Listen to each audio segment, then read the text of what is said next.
यह कहानी एक छोटे से गांव के एक 15 वर्षीय लड़के रोहन की है।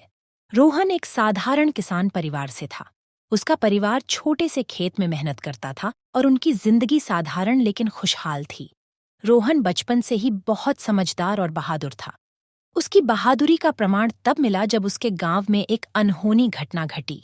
रोहन का गांव पहाड़ों के बीच बसा था। वहां की प्राकृतिक सुंदरता अनमोल थी, लेकिन कभी कभी जंगली जानवर गांव में आ जाते थे और गांव वालों के लिए खतरा बन जाते थे।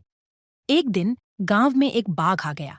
यह बाघ गांव के मवेशियों पर हमला कर रहा था और गांव वालों को डर और परेशानी में डाल रहा था।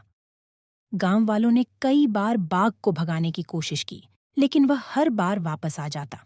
गांव वाले बाघ के आतंक से बहुत परेशान थे।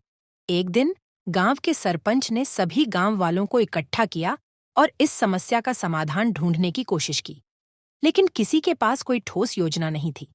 तभी रोहन ने साहस बटोरा और बोला, हम इस बाघ को भगाने का प्रयास क्यों नहीं करते? हमें मिलकर इसका सामना करना चाहिए। सरपंच और गांव वाले हैरान थे कि एक 15 साल का लड़का इतनी हिम्मत कैसे दिखा सकता है, लेकिन रोहन ने उन्हें समझाया कि अगर वे सब मिलकर प्रयास करेंगे तो वे इस समस्या का समाधान कर सकते हैं। उन्होंने रोहन की योजना को ध्यान से सुना। रोहन ने एक योजना बनाई। उसने गांव वालों से कहा कि वे अपने मवेशियों को एक जगह इकट्ठा करें और एक जाल तैयार करें। उसने सभी गांव वालों को काम सौंपा और हर किसी को एक जिम्मेदारी दी। सबने मिलकर जाल तैयार किया और मवेशियों को एक जगह इकट्ठा किया। रोहन ने गांव के कुछ बहादुर युवकों को अपने साथ लिया और उन्हें विशेष जिम्मेदारियां दी। जैसे ही रात हुई, रोहन और उसके साथी गांव के चारों ओर पहरा देने लगे। बाघ ने जल्द ही मवेशियों की गंध सूंघ ली और उस दिशा में बढ़ने लगा। जैसे ही बाघ जाल के पास पहुंचा, रोहन ने अपने साथियों के साथ मिलकर उसे जाल में फंसा दिया।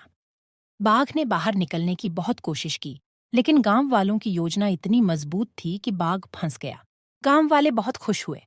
उन्होंने रोहन और उसके साथियों की बहुत तारीफ की।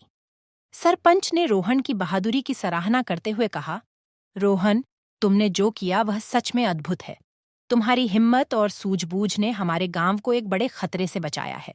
गांव वालों ने मिलकर एक बड़ा समारोह आयोजित किया और रोहन को सम्मानित किया। सरपंच ने उसे बहादुरी का पुरस्कार दिया और सभी गांव वालों ने तालियां बजाकर उसकी सराहना की। इस घटना के बाद रोहन गांव का हीरो बन गया और उसकी बहादुरी की कहानी दूर दूर तक फैली।